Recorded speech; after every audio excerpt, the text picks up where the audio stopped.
So I'm going to just talk a little bit more about some of the things that I have found in myself and working with several clients throughout the years.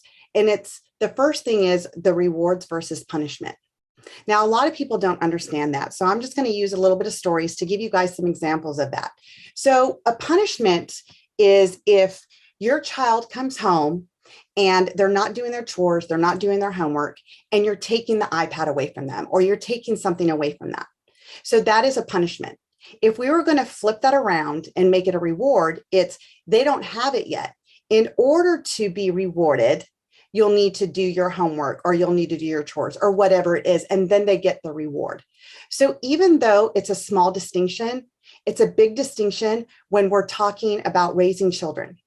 One of my mentors, Tony Robbins, has said, we will do more to stay away from pain than we will to go towards pleasure. And I really pondered over that for many, many years. And I'm like, that is so true. I mean, we do it in our adult life all the time.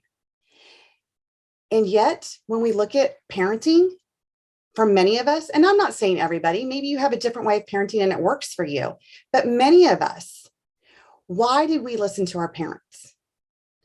If you just put in the chat, if you're listening, and just put in the chat, what made you listen to your parent when you were a child? Was it because it was great and you're going to get rewarded? Was it because you felt you were going to get spanked, grounded, punished?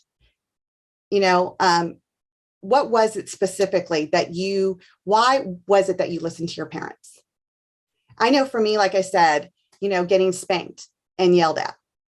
That's why I listened. So we got a lot of people. Punishment. I was scared to get punished. Fear, punishment, because it was the punishment, grounded, spanked. So a lot of us can definitely resonate with what I'm saying. And so when we become a parent, even though we fantasize about how we're going to be a parent to our kids and we're not going to spank, we're not going to punish, we're going to have this amazing life with our family. And then your kid's grades start to drop. Maybe you get the call that your kid is being a bully. Maybe your kid's talking back to you. Maybe you don't feel respected. Maybe your child has actually hit you. I've had clients that their child hits them. Maybe your children don't listen to you. They ignore you. You're at the dinner table and all they're on is their device and, not paying attention to you. You don't feel there's any respect. The boundaries are not followed. And I don't know about you, but for me, there was a lot of times that I felt like just giving up. It's like, you know what, whatever, do what you have to do because I am exhausted. I'm exhausted from working all day, coming home to this fight for you guys to do what you need to do. And you want to give up. But what if there was a way that you didn't have to give up? What if you realized today that you cannot take things away? You could actually give your kids things so they felt that they were worth it, that they got to earn it.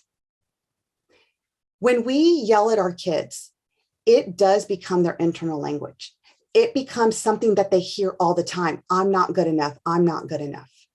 We need to start with, number one, taking the blame and shame away. If we could take that blame and shame away from them, how much more would they feel connected to you and want to tell you more?